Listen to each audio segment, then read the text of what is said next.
Mas este e-mail contém uma confissão de um crime que aconteceu antes mesmo do atual CEO do Banco Mundial trabalhar na instituição. 9 meses antes, documentos vazados mostram que funcionários do Banco Mundial planejaram neutralizar o investigador que expunha abuso sexual infantil em escolas financiadas por eles. Isso não foi um caso isolado de corrupção. Esse era o procedimento padrão e isso afeta a sua vida, você sabendo disso ou não. Os preços dos combustíveis, sua dívida universitária, o seu futuro climático, seus impostos, tudo isso passa pelo sistema que o presidente do Banco Mundial, Banga, acabou de admitir que é projetado para proteger predadores e silenciar quem fala a verdade. 8 meses depois daquele e-mail, a mesma instituição aprovou 6,3 bilhões de dólares para deslocar à força 60 mil pessoas no Tajiquistão. Projetos alternativos que deslocariam 30 mil pessoas a menos foram rejeitados. O homem que tomou essas decisões, ex-CEO da Mastercard, que aumentou os lucros da empresa em mais de 1000% ao transformar cada transação humana em receita corporativa. Cada vez que você passa seu cartão de crédito, cada compra online, cada transação financeira, a Mastercard extrai lucro da sua atividade econômica. Agora, esse mesmo modelo de extração é aplicado ao desenvolvimento global. Seus impostos, seu futuro climático, sua estabilidade econômica, tudo alimentando um sistema criado há 80 anos. A China tirou 800 milhões da pobreza enquanto rejeitava os conselhos do Banco Mundial. Países que aceitaram o controle do Banco Mundial continuam empobrecidos. Quando crianças são abusadas, o sistema protege os lucros.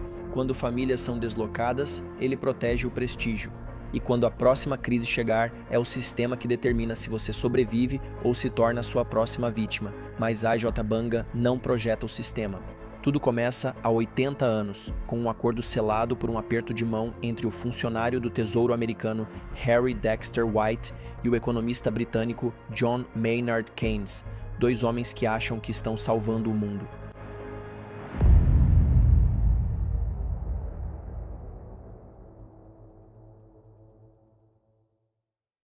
O Hotel Mount Washington fica isolado nas Montanhas Brancas de New Hampshire. Registros históricos mostram que ele foi escolhido especificamente por sua localização remota, longe de olhares curiosos e de possíveis operações de inteligência. Análises históricas sugerem que uma conversa em particular se mostraria profética. White, representando os interesses americanos, teria delineado o desafio. O colonialismo tradicional está morrendo. Precisamos de uma nova abordagem. O contexto era claro. O domínio colonial britânico estava desmoronando em toda a Ásia e África. O movimento de independência de Gandhi estava ganhando um impulso imparável.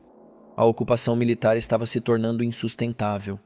O novo sistema que surgiria do consenso seria muito mais sofisticado. Em vez de controlar territórios, eles controlariam dívidas. Em vez de governadores militares, eles instalariam conselheiros econômicos. White e Keynes sabem exatamente o que estão fazendo. Banco Internacional para Reconstrução e Desenvolvimento. Parece caridade, não conquista, não controle. O cavalo de Troia perfeito, envolto em linguagem humanitária. Harry Dexter White, arquiteto da visão americana, entende de poder financeiro. John Maynard Keynes, representando o Império Britânico em declínio, percebeu o que estava por vir. A questão era se os Estados Unidos substituiriam o controle britânico ou realmente democratizariam as finanças globais. As primeiras operações do banco pareciam validar a narrativa humanitária. Empréstimos para a França, Países Baixos, Dinamarca e Luxemburgo foram pagos com sucesso e ajudaram a reconstruir a infraestrutura europeia.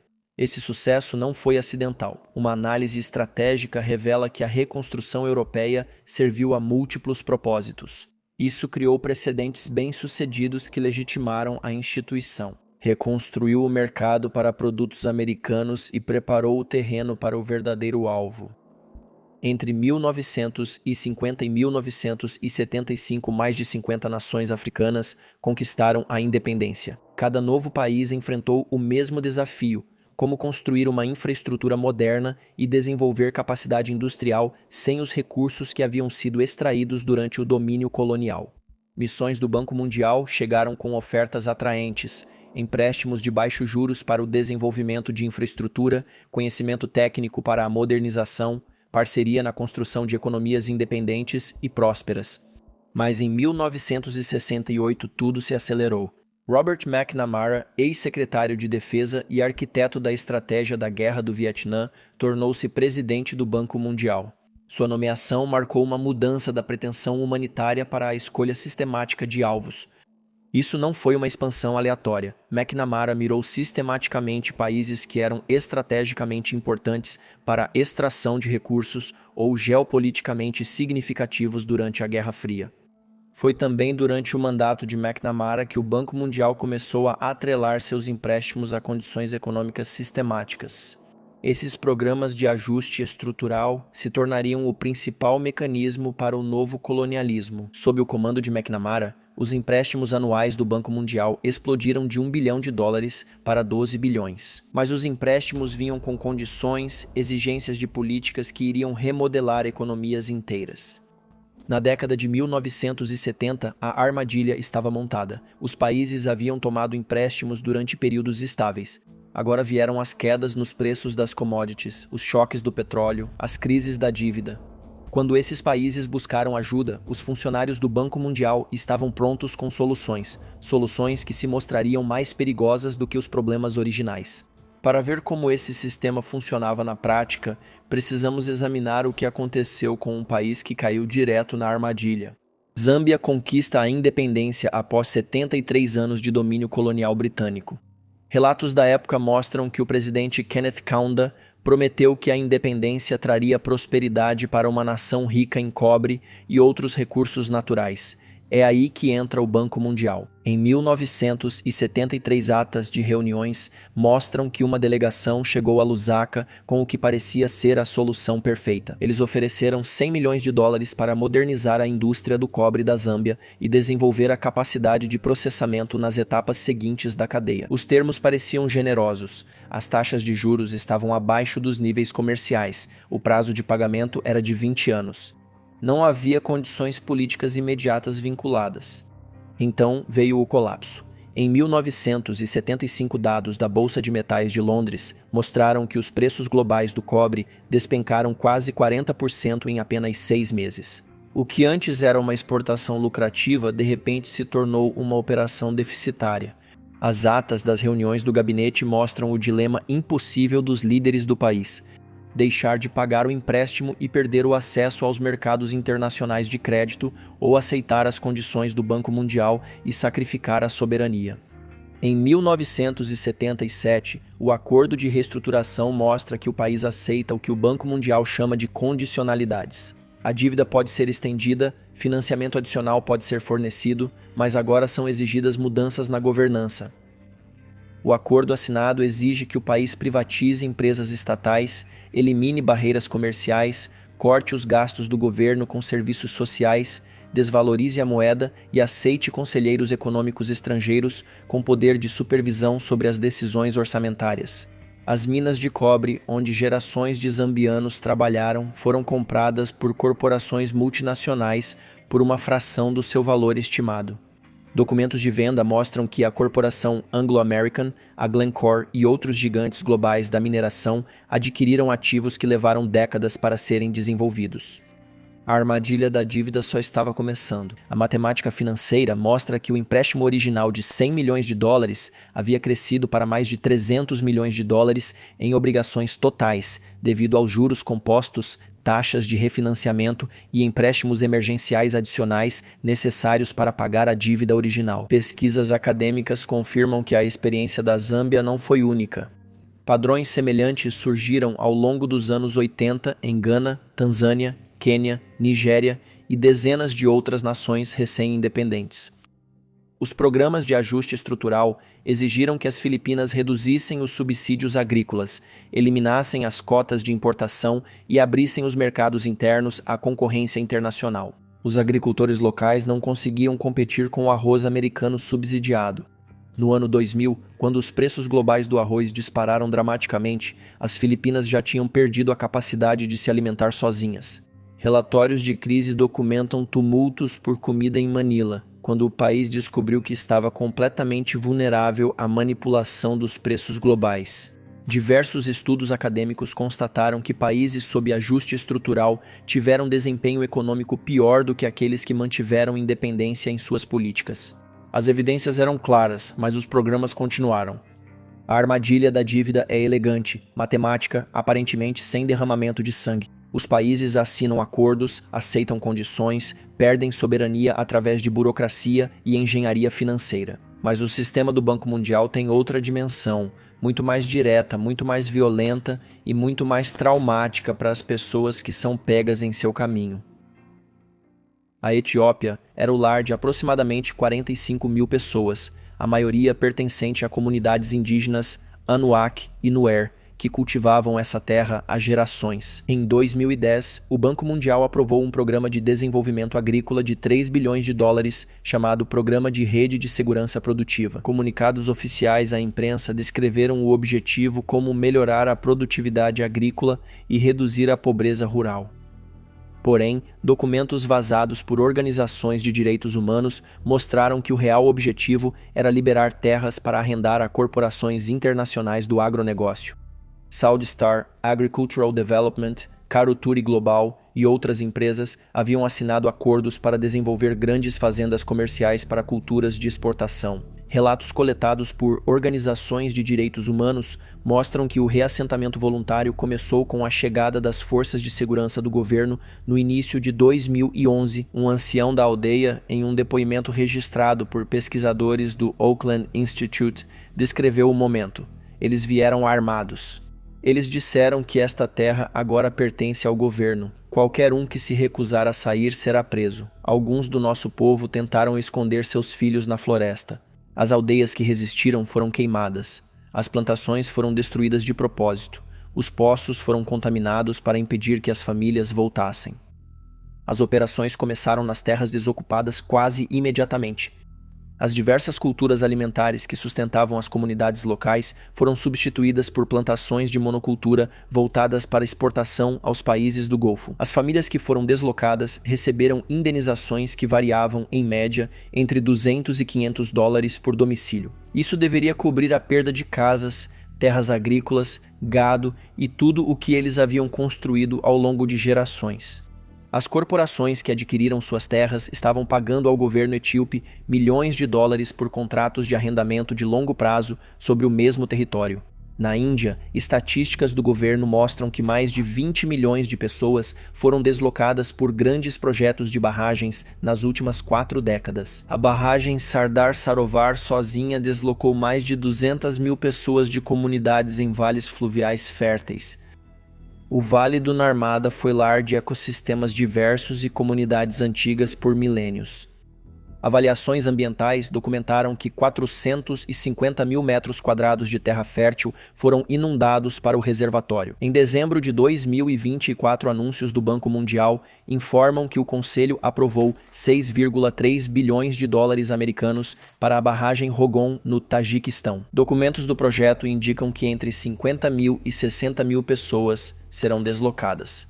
Documentos do projeto revelam que empresas de engenharia haviam proposto projetos alternativos que gerariam uma quantidade semelhante de eletricidade, enquanto deslocariam 30 mil pessoas a menos. O projeto Rogon representa apenas um dos 5 grandes projetos de barragens que o Banco Mundial planeja financiar até meados de 2025. O projeto Grand Inga, na República Democrática do Congo, vai deslocar outras 37 mil pessoas e custar mais de 100 bilhões de dólares. Quando as vítimas de deslocamento buscam justiça, elas enfrentam uma barreira legal incorporada nos documentos fundadores do Banco Mundial: a imunidade soberana. A instituição não pode ser processada em tribunais nacionais, independentemente dos danos causados por seus projetos. 2,5 milhões de pessoas forçadas a se deslocar e o número segue crescendo. Famílias arrancadas de suas terras ancestrais, para que corporações pudessem lucrar com o território desocupado. Mas o deslocamento físico era apenas metade da história. A outra metade envolvia algo que ameaça todas as pessoas na Terra: a aceleração sistemática da catástrofe climática pela própria instituição que afirma combatê-la. Le Bourget, França, 196 países assinaram o acordo climático mais ambicioso da história. O presidente do Banco Mundial, Jim Yong Kim, falando no pódio, faz uma promessa solene. O que aconteceu em seguida expôs a diferença entre as promessas do Banco Mundial e as ações do Banco Mundial. O acompanhamento financeiro feito por organizações ambientais mostra que, entre 2015 e 2022, o Banco Mundial forneceu 14,8 bilhões em financiamento para projetos de combustíveis fósseis.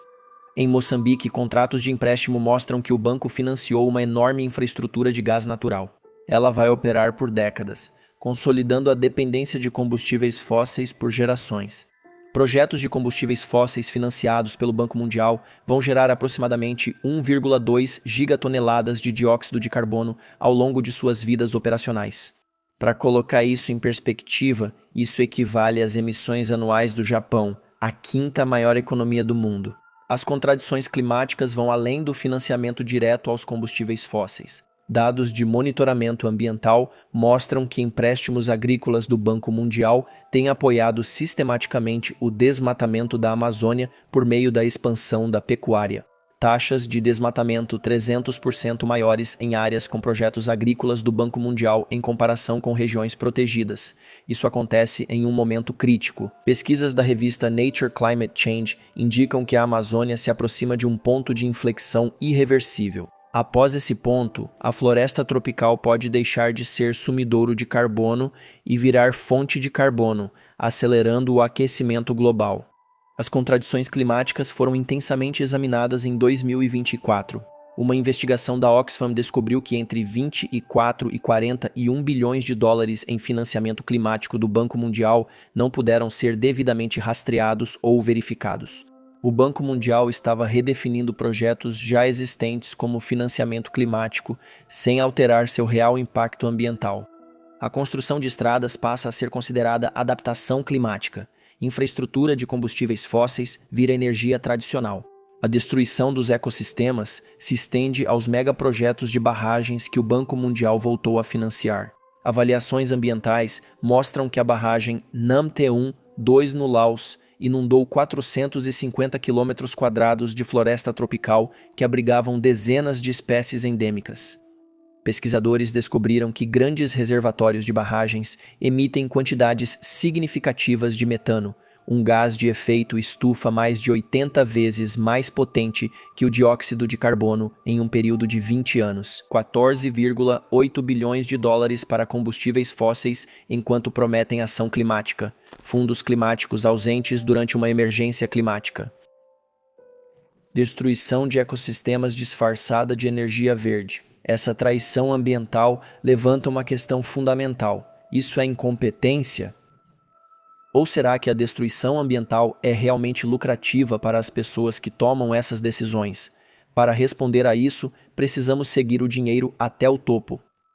Em um escritório sem janelas no terceiro andar da sede do Banco Mundial, Glenn T. Ware comanda uma das operações mais reveladoras das finanças internacionais, a própria unidade anticorrupção da instituição. O depoimento público de Ware revela que seus investigadores descobriram uma realidade global impressionante.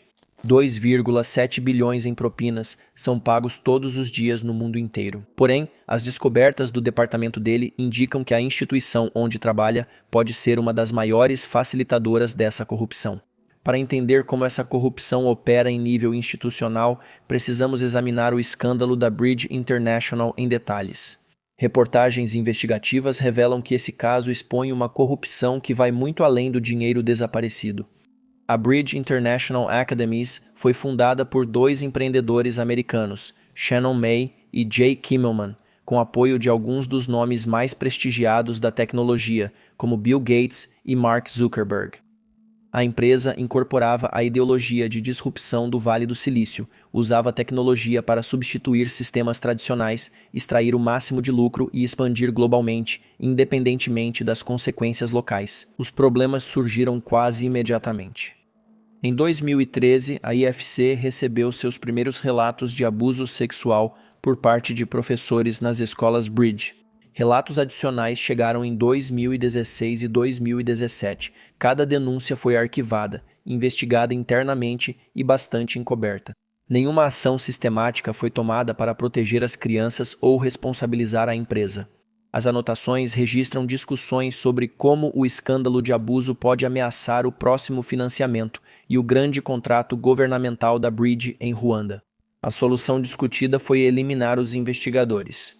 Em poucos meses, Osvaldo Gratacós foi removido do cargo de chefe da ouvidoria e assessoria de conformidade. Gratacós serviu por 6 anos e deveria ter mandatos de 5 anos renováveis, projetados para protegê-lo de interferências administrativas. Daniel Adler, o investigador que havia exposto o abuso, teve sua carreira praticamente destruída. Seu acesso às instalações do Banco Mundial foi restringido. Suas investigações foram encerradas e suas recomendações foram ignoradas. O escândalo da Bridge ocorreu em meio a outra grande controvérsia de corrupção. Uma investigação de 2021 conduzida pelo escritório de advocacia WilmerHale descobriu que funcionários do Banco Mundial haviam manipulado sistematicamente os rankings dos países para servir a interesses políticos. A manipulação envolveu o principal relatório do Banco Mundial, o Doing Business, que classificava 190 países com base em suas regulações empresariais. A investigação revelou que a alta liderança pressionou a equipe para melhorar a classificação da China em troca do apoio chinês a um grande aumento de capital. Os documentos da investigação mostram que Kristalina Georgieva, então CEO do Banco Mundial, pressionou pessoalmente a equipe para manipular os dados. Membros da equipe relataram sentir-se intimidados e ameaçados profissionalmente. Em 12 de setembro de 2022, os fundadores da Bridge, Shannon May e Jay Kimmelman, se reuniram com o funcionário da IFC, William Sonneborn. Mas a conversa se concentrou no controle de danos, em vez da proteção das vítimas. A consequência dessa corrupção documentada foi a promoção. Georgieva se tornou diretora-gerente do Fundo Monetário Internacional, demonstrando que a corrupção no mais alto nível dessas instituições é recompensada em vez de punida. Mas talvez a corrupção mais sistemática esteja incorporada na própria estrutura do projeto. Os requisitos dos empréstimos determinam que os projetos do Banco Mundial devem contratar consultores técnicos pagos com os fundos emprestados. Esses consultores normalmente trabalham em empresas como McKinsey, Deloitte e PwC, cobrando entre 500 e $1.000 por hora por trabalhos em países onde os salários locais muitas vezes são inferiores a $10 por dia. O plano era elegante. Países pobres pegam dinheiro emprestado, gastam imediatamente de 20% a 30% desse valor com consultores ocidentais e recebem recomendações que exigem mais empréstimos para mais consultores. A dívida aumenta enquanto o desenvolvimento real diminui. No Quênia, cada novo governo pega empréstimos do Banco Mundial, contrata consultores estrangeiros caros, implementa as mesmas políticas fracassadas e deixa o cargo tendo enriquecido os consultores enquanto empobrece os cidadãos. O Banco Mundial parece não ter memória institucional sobre o que funciona e o que não funciona, porque sua função real é a extração, não a eficácia. 2,7 bilhões em propinas diariamente, abuso infantil encoberto para proteger lucros, dados manipulados para favores políticos. Extração sistemática por meio de taxas de consultoria. Isso não é corrupção aleatória, é transferência sistemática de riqueza disfarçada de assistência técnica. Mas para entender por que essa corrupção é tão persistente, precisamos examinar a matemática que torna tudo isso possível.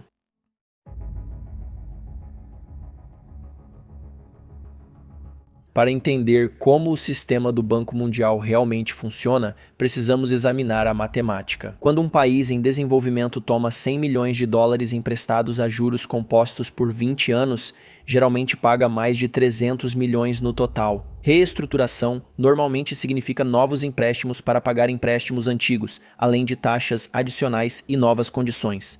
A dívida não diminui, ela aumenta enquanto o controle se intensifica. A fórmula dos juros compostos se torna uma arma matemática. Com juros anuais de 6%, a dívida dobra a cada 12 anos sem nenhum novo empréstimo. Os países ficam para trás não porque são irresponsáveis, mas porque a matemática está contra eles. A China fornece o exemplo mais marcante. Entre 1980 e 2020, a China tirou mais de 800 milhões de pessoas da pobreza extrema, mantendo um controle estatal significativo sobre sua economia e rejeitando a maioria dos requisitos de ajuste estrutural. A abordagem da China contradizia diretamente a ideologia central do Banco Mundial. Em vez de privatizar as empresas estatais, a China as expandiu. Em vez de eliminar as barreiras comerciais, a China manteve proteção estratégica para setores-chave. Enquanto o Banco Mundial exigia a privatização, a China manteve setores estratégicos sob controle estatal. Enquanto o ajuste estrutural exigia a liberalização do comércio, a China abriu seus mercados gradualmente, de acordo com seu próprio cronograma. Enquanto o Banco Mundial pressionava por uma democracia imediata, a China manteve a estabilidade política durante a transformação econômica. A Coreia do Sul e Taiwan seguiram padrões semelhantes. Ambos alcançaram uma rápida industrialização por meio de investimentos dirigidos pelo Estado, subsídios à exportação e proteção seletiva das indústrias domésticas, políticas que seriam proibidas sob o ajuste estrutural do Banco Mundial. O Vietnã foi outro exemplo ao adotar reformas de mercado enquanto mantinha o controle estatal sobre setores estratégicos. O Vietnã alcançou um crescimento sustentado enquanto evitava os ciclos de expansão e recessão que atormentaram países sob pleno ajuste estrutural.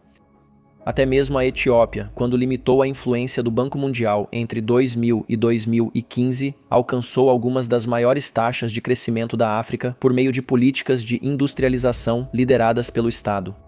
Os Estados Unidos possuem 16% do poder de voto no Banco Mundial, o suficiente para vetar mudanças importantes.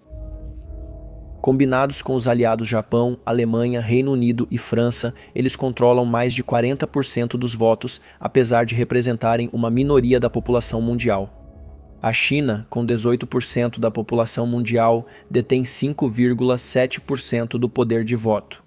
A Índia, com 17% da população mundial, detém 3,5% do poder de voto. Os 50 países mais pobres juntos detêm menos de 5% do poder de voto, apesar de representarem mais de 1 bilhão de pessoas. O padrão fica ainda mais claro ao examinar a resposta a crises. Cada grande perturbação econômica, a crise da dívida dos anos 1980, a crise financeira asiática dos anos 1990, a crise financeira global de 2008, a pandemia de Covid-19, foi usada para impor ajustes estruturais adicionais. A estratégia segue o que os economistas chamam de doutrina do choque. Usar momentos de crise, quando a resistência democrática está enfraquecida, para implementar políticas impopulares que beneficiam as elites às custas das pessoas comuns. Mesmo durante a pandemia de 2020, o financiamento emergencial para a saúde veio acompanhado de exigências de reformas econômicas. Países desesperados por suprimentos médicos tiveram que aceitar condições de privatização para receber ajuda durante uma emergência global de saúde. O resultado matemático é circular. Países pobres pegam dinheiro emprestado, gastam imediatamente em serviços e consultores ocidentais, recebem recomendações de políticas que exigem mais empréstimos para mais serviços ocidentais. O sistema também extrai capital humano. O ajuste estrutural muitas vezes exige cortes nos gastos com educação e saúde, forçando as pessoas mais bem educadas a emigrar para países ricos, onde suas habilidades beneficiam as mesmas economias que projetaram o empobrecimento de seus países. A matemática da dívida cria uma servidão intergeracional. Crianças nascidas em países altamente endividados herdam obrigações de dívida que não ajudaram a criar, limitando suas oportunidades de vida desde o nascimento. O sistema também converte capital ambiental em capital financeiro. Florestas viram exportação de madeira, minerais se tornam receitas de mineração, terras férteis se transformam em agricultura de exportação, tudo para pagar dívidas com países ricos. Por 80 anos, esse sistema matemático operou com precisão mecânica. A dívida cria dependência, a dependência permite a extração. A extração gera mais dívida, mas em 2024 e 2025 algo notável aconteceu. O sistema simplesmente continuou, ele acelerou. Os mesmos padrões, a mesma extração, a mesma violência, mas mais rapidamente, em escala maior e com mais descaramento do que nunca. Na sede do Banco Mundial, o Conselho de Diretores se reúne para uma votação crucial. Na pauta, 6,3 bilhões de dólares em financiamento para o que se tornará a maldita maior barragem do mundo. A equipe de engenharia havia proposto projetos alternativos de barragens que gerariam a mesma quantidade de eletricidade, deslocando 30 mil pessoas a menos. A tecnologia existe para minimizar o sofrimento humano, mas fontes familiarizadas com o processo de tomada de decisão revelam que essas alternativas foram rejeitadas porque o tajique Emomali Rahmon queria construir a barragem mais alta do mundo por questões de prestígio nacional, independentemente do custo humano. Essa decisão se torna ainda mais preocupante ao considerar o contexto político. Organizações de direitos humanos documentam que o Tajiquistão é um estado autoritário onde a dissidência é brutalmente reprimida, jornalistas são presos e a sociedade civil é efetivamente banida. Nesse contexto, a exigência do Banco Mundial de consultar as comunidades afetadas se torna uma piada de mau gosto. Como você consulta pessoas que serão presas se manifestarem? A aprovação de Rogan é só um dos 5 projetos de megabarragens que o Banco Mundial planeja financiar até meados de 2025. O projeto Grand Inga, na República Democrática do Congo, vai custar mais de 100 bilhões de dólares e deslocar mais 37 mil pessoas. O projeto Grand Inga ocorre em um contexto de conflito contínuo no Congo, onde mais de 6 milhões de pessoas morreram em guerras ligadas à extração de recursos. O projeto será impossível de ser concluído sem deslocamento forçado e proteção militar. Enquanto isso, o escândalo da Bridge International continua se desenrolando sem responsabilização significativa. Defensores da transparência relatam que nenhum funcionário do Banco Mundial enfrentou consequências por encobrir abuso sexual infantil, enquanto o investigador que expôs o caso continua sofrendo retaliações em sua carreira. A investigação independente encomendada pelo Banco Mundial foi limitada em seu escopo, impedida de examinar a tomada de decisões institucionais e não resultou em mudanças de pessoal ou reformas de políticas.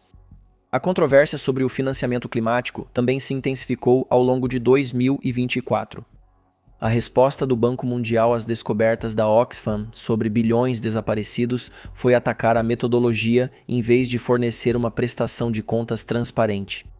Talvez a análise de políticas mais reveladora mostre que o Banco Mundial começou a reembalar o tradicional ajuste estrutural como condicionalidade verde. Países que buscam financiamento climático ainda precisam aceitar exigências de privatização e liberalização. As mesmas empresas ocidentais de consultoria que elaboram o ajuste estrutural agora elaboram programas de transformação verde. A mesma extração matemática continua, mas agora com retórica ambiental. A crise global da dívida piorou significativamente desde 2020. O monitoramento internacional mostra que outros países entraram em uma situação crítica de endividamento, enquanto os devedores existentes enfrentam obrigações de pagamento cada vez mais insustentáveis. Os encargos da dívida criados durante os empréstimos emergenciais da Covid-19 continuam a extrair riqueza dos países mais pobres, com os pagamentos do serviço da dívida frequentemente superando os gastos combinados com saúde e educação. Instituições alternativas de desenvolvimento seguem ganhando espaço. O novo Banco de Desenvolvimento, o Banco Asiático de Investimento em Infraestrutura e outras instituições registram crescimento no número de membros e nas carteiras de empréstimos.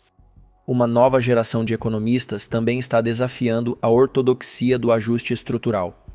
Com 40 anos de evidências de que o desenvolvimento liderado pelo Estado frequentemente supera o fundamentalismo de mercado. Nos Estados Unidos, tanto políticos democratas quanto republicanos questionaram o contínuo apoio financeiro americano ao Banco Mundial.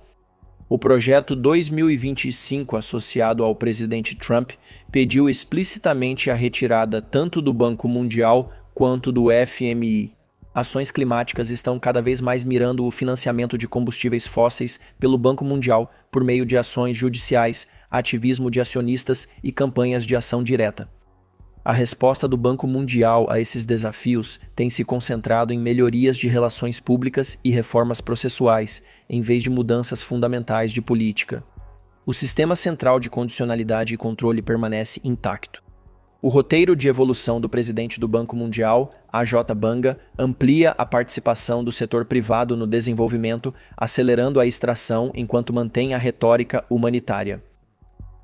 À medida que o Banco Mundial se aproxima do seu 80º aniversário, enfrenta sua crise de legitimidade mais séria desde a fundação.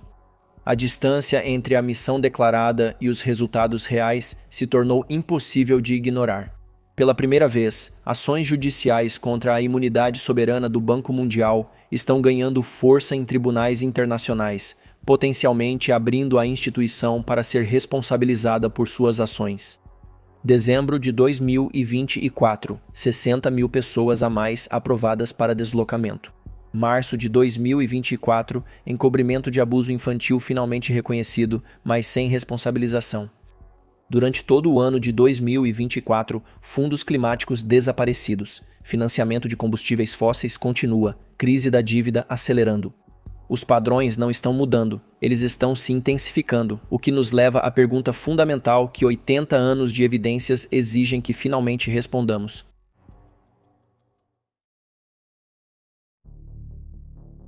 Julho de 1944, sala de conferências do hotel em New Hampshire.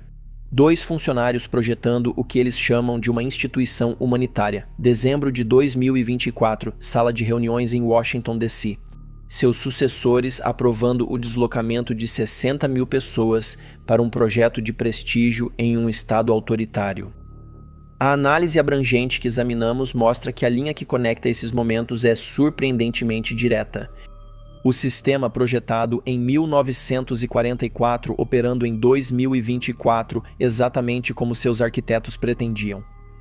As estatísticas contam uma história que transcende casos individuais ou falhas isoladas. Mais de 2,5 milhões de pessoas foram documentadas como deslocadas à força por projetos do Banco Mundial. Isso equivale a remover toda a população de Chicago de suas casas para projetos de desenvolvimento.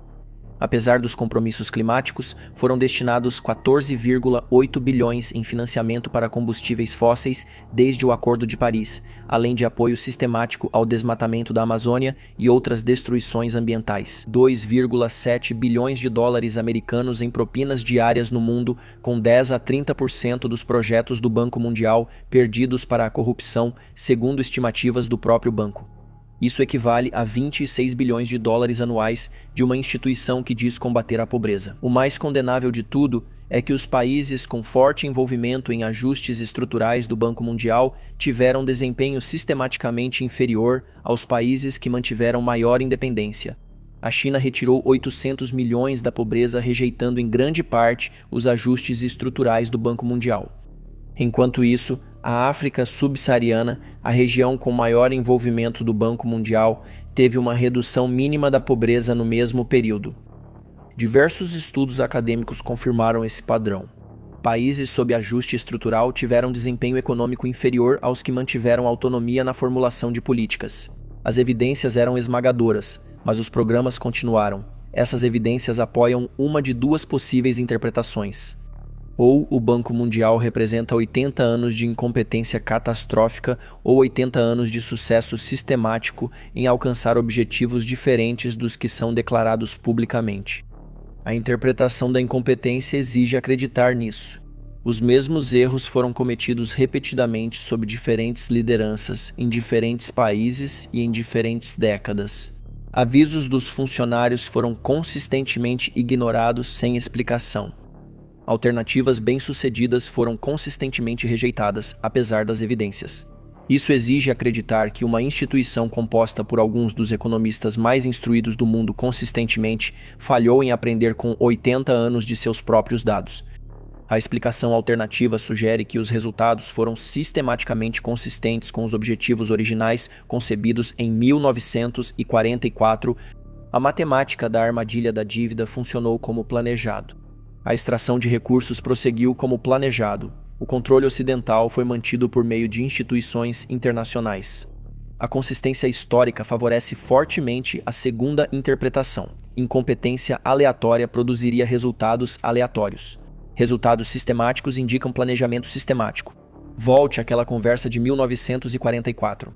Harry Dexter White supostamente disse: quando eles não podem pagar, nós ficamos com a infraestrutura deles, os recursos deles, as políticas deles, mas nós somos os heróis que tentam ajudá-los. 80 anos depois, países em desenvolvimento ainda transferem mais riqueza aos desenvolvidos do que recebem.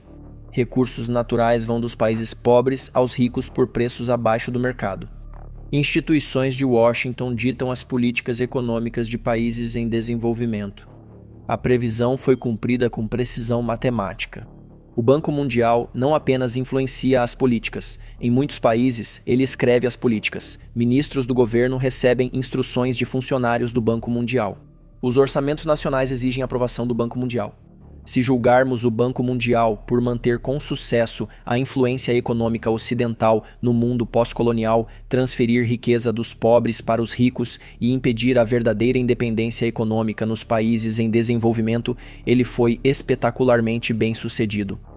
O fluxo é sistemático. Países pobres pegam dinheiro emprestado, gastam com consultores e empreiteiros ocidentais e recebem políticas que exigem mais empréstimos. O ciclo é matematicamente perfeito. As políticas recomendadas sempre favorecem interesses de corporações ocidentais. A privatização beneficia compradores do Ocidente. A liberalização do comércio beneficia exportadores ocidentais. A desregulamentação beneficia investidores ocidentais. As crianças que foram abusadas sexualmente nas escolas Bridge International ainda aguardam justiça. O sofrimento delas mostra o custo humano de uma instituição que protege sistematicamente os poderosos e sacrifica os vulneráveis. Os 2,5 milhões de pessoas deslocadas representam famílias individuais. Crianças retiradas das escolas, avós separados de locais ancestrais de sepultamento e agricultores obrigados a viver em favelas urbanas. A destruição ambiental financiada pelo Banco Mundial causa perda irreversível de biodiversidade e de serviços ecossistêmicos que levaram milhões de anos para evoluir, mas podem ser eliminados em décadas. As evidências mostram que o Banco Mundial atuou não como principal instituição de desenvolvimento, mas como o sistema mais sofisticado de colonialismo econômico. Mas as evidências mostram que a resistência é possível. Toda a história de desenvolvimento bem-sucedida envolve rejeitar a ortodoxia do Banco Mundial e afirmar o controle democrático sobre a política econômica. O crescimento de instituições alternativas demonstra que o domínio do Banco Mundial não é inevitável. Os países têm escolhas, e um número crescente está optando pela independência. As evidências estão agora diante de você. Os padrões, a matemática, os resultados. Os questionamentos jurídicos à imunidade do Banco Mundial estão avançando. A litigância climática está aumentando. Os mecanismos de responsabilização estão se fortalecendo. A impunidade da instituição não está garantida para sempre. O 80º aniversário representa um ponto de inflexão. As evidências são esmagadoras, as alternativas estão comprovadas. A única questão é se a humanidade vai escolher a justiça em vez da extração. 2 futuros são possíveis: uma reforma do Banco Mundial para servir ao desenvolvimento ou sua substituição por instituições democráticas que priorizem as pessoas, não o lucro. Nossa escolha definirá se honraremos os 2,5 milhões de deslocados, crianças abusadas, ambientes destruídos e bilhões empobrecidos, ou se deixaremos o sistema seguir operando exatamente como foi concebido. As evidências já falaram. A questão não é se temos informações suficientes para chegar a uma conclusão. A questão é se temos coragem suficiente para agir com base no que sabemos. O Banco Mundial vai comemorar seu 80º aniversário em 2024. A questão é, será que estará comemorando 80 anos de fracasso no desenvolvimento ou 80 anos de sucesso colonial?